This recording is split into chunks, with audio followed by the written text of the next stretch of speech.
Hello, everyone. Thank you so much for joining our Optimizing LinkedIn workshop today, hosted by the Center for Career Development. My name is Rebecca Markarian, and I am one of our career counselors and assistant directors in the CCD, and I'm also joined by my colleague. Thank you so much. And my name is Cameron Smith. I am one of our assistant directors as well. I work primarily with our students interested in science, technology, engineering, and the health and life sciences. And my pronouns are he, him, his. Thank you, Cameron. So moving into our workshop today, we wanted to start by setting an agenda for you all. We're going to start by talking about different industry timelines, both across summer internships and across the full-time job hiring sphere as well.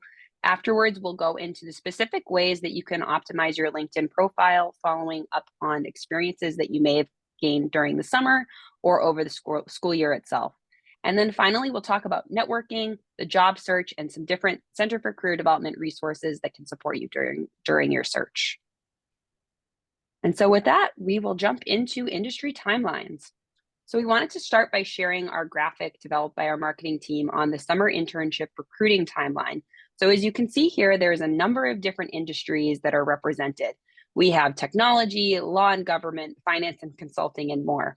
And the big takeaway here is that the recruiting timelines are different across all industries. So finance, consulting, and accounting tend to recruit a lot sooner than some other industries. So the takeaway here is don't worry if you are looking at fields for summer internships that start a little bit later. For fields like education, for fields like nonprofits, marketing, and even communications, those fields tend to start recruiting in the spring. So your takeaway as you're starting to get ready for summer is that depending on the fields that you're looking at, you could be looking at some very different timelines. And this document is showing the full-time recruiting timeline here as well. So similar to the last document, you're going to look at a lot of common themes that are true from both internships into full-time recruitment. I would say things to take away here are, again, if you are considering a career in business, consulting, and finance, those fields tend to start recruiting sooner. I would also say for other fields, particularly for government, some of the full-time positions that require a higher level of background check. So, for example, if you're interested in working for the FBI, if you're interested in working for the CIA or for Homeland Security, those programs have background check processes that can take up to 6 months. So you'll see that this graph is a little bit longer for government and that we offer year-round recruitment, but it's some things like this that you might want to keep in mind as you're taking a look at different full-time opportunities across all of these spaces. And I think jumping in, I think it's important to have an understanding of timelines before we go into LinkedIn. So now that you have an understanding of what the timeline looks like for both internships and for full-time job opportunities, we can talk a little bit about how you can optimize your LinkedIn profile to best prepare for full-time opportunities in the future. So we wanted to start by sharing this document. It might look familiar to some of you. This is from our LinkedIn handout that we have available at Hogan 203. So we wanted to start by emphasizing some of the different sections that you might want to take a look at as far as emphasizing content. So the first is you can focus on your headline. So this is a short space for you to take advantage of what you are doing right now. So for example, we have right here a third-year student at the College of the Holy Cross majoring in history. It's short, it's sweet, it's to the point. We also suggest an about section, so talking about who you are, what your key skills are, and what you're interested in professionally. We also have a little bit of differences that we'll go into about the skills section on your LinkedIn profile versus the skills section on your resume. And then finally, we wanted to talk a little bit about leveraging your resume. So pulling in some of the experiences that you've gained over your time here at Holy Cross to really emphasize the types of roles that you're looking to grow into in the future. So to start, we wanted to provide you with an example of a blank student LinkedIn profile. So this, for example, is for student Chris Crusader, and we have a blank section here in the About area. And then we're going to provide you with an example of how you might want to fill in that section. So for example, for Chris Crusader, Chris is a junior political science major at the College of the Holy Cross with a keen interest in foreign affairs. He is passionate about global politics and diplomacy, and he's excited to connect with like-minded professionals and explore opportunities in international relations. And so another thing to think about with leveraging your resume is you actually have the opportunity to create a custom URL. So if we're thinking about what you might want to include on a resume, the URL that you see here right now for Chris is quite long, and it has a series of numbers that you might not want to have on a professional resume. So you can actually hit the pencil to go in and modify this yourself. And if you take a look at the bottom corner of this presentation, you can update it to be just your first name and last name. So that's what we did here for Chris.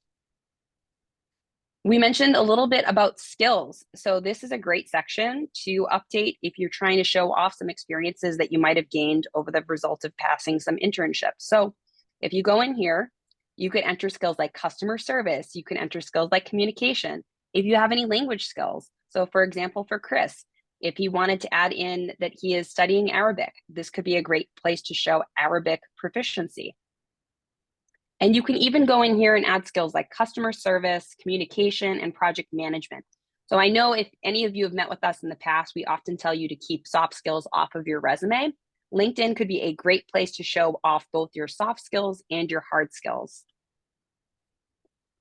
And finally, networking. So at this point in the presentation, I wanted to pass it along to my colleague, Cameron, to talk to you a little bit about networking. Wonderful. So thank you so much, Rebecca. We have two main ways that we encourage you to connect with alumni and connect with folks outside of the Holy Cross Network as well. The first being that Holy Cross Network. This is a smaller group of alumni. They are volunteers. They're excited to hear from you. We can search based on opportunities like job shadowing and a couple of other very specific kind of Holy Cross niche pieces. But today we're really talking about the LinkedIn piece. And so when you click on your LinkedIn profile and when you are starting to search, we'll take a look at kind of how to find that Holy Cross piece. So in the next slide, we will see where to begin searching. For you, it'll show up under your education. And so you can either search College of the Holy Cross or click directly on the icon that will bring you to this page. And so this is going to allow you to kind of search, find some news, see what's happening across campus. But what we're really focusing on is this alumni tab all the way to the right-hand side, about a quarter of the way down your page. This shows us anywhere from the 30 to 50,000 alumni, kind of depending on the day and where they are. And so you can do a couple different pieces to search here. You can do a keyword search, which is one of the best ways to be able to search based on company names, to search based on general kind of vague role titles, to search based on degrees like a PsyD or an RN. That will allow you to look at a couple different pieces as far as kind of where they work, where they live. And if you click on the little arrow to the right, that will bring you to a couple different pieces as well, focused on what they studied, how you're connected with them, and some pieces that maybe as we want to dive deeper into your search will really allow us to start building some of those connections.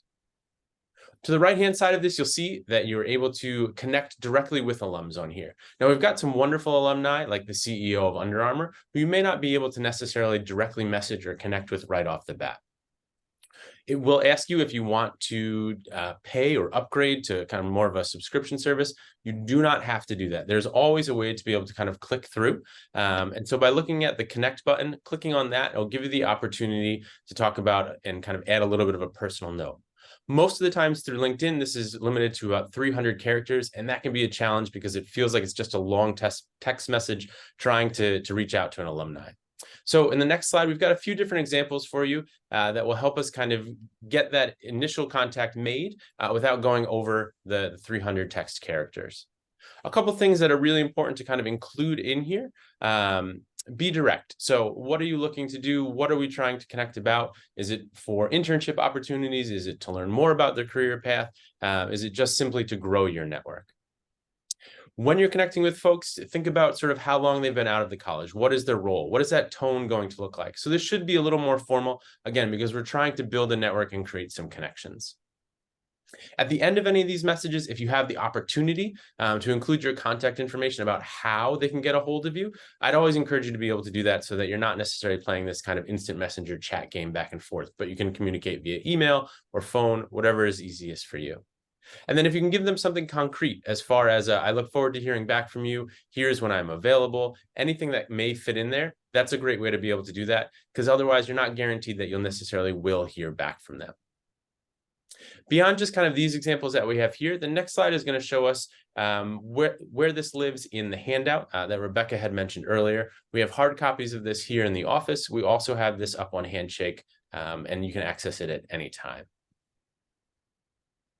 Finally, figuring out how to really make LinkedIn work for you is going to be one of the best ways to be able to do this. They've done a great job of updating their job and internship search. And so when you go ahead and take a look at the next slide, we'll click on the top under jobs. And with this little briefcase, this is going to bring you to kind of this next screen.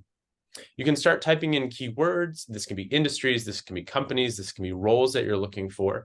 And then you can put in a location. So say you're headed back to Chicago to take over the family beef business, and you're looking to kind of open up a new restaurant, maybe even watching the chef a lot, whatever, up to you. You can go through and kind of do some of these searches. On the right-hand side, on the All Filters tab, this is really where they dive deep into this. So beyond just sort of your experience level, where you're going to be working and kind of on-site or remote, you can start taking a look at a couple different things. When this was posted, how many applications are in there right now, what you need for experience level, and we can really try to narrow this down, things that you can't necessarily do in a lot of other portals.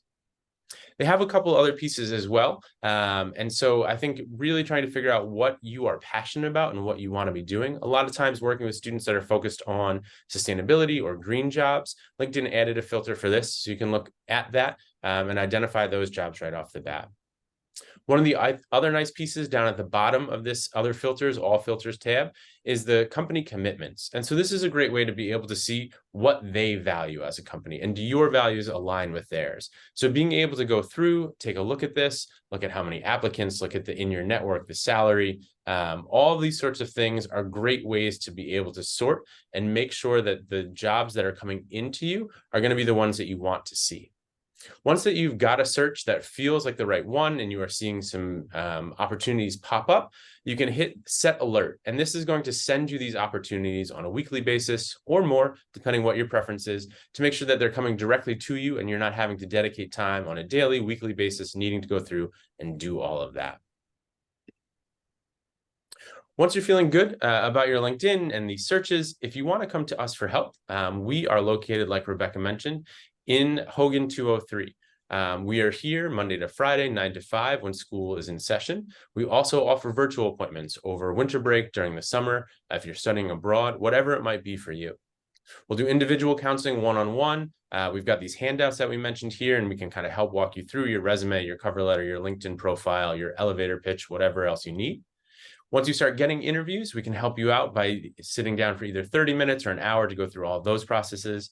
We can show you where all these resources live online. And then we've got drop-in appointments every day from 1 to 4, where our professional staff as well as student staff can help out with any of these kind of more quick short-term pieces that you may need. Again, if you've got questions, please feel free to come see us. Definitely stop by Hogan 203. We look forward to helping you as you go through this job search, this internship search, and trying to figure out whatever that next step might be for you. Thank you so much for your time. Thanks.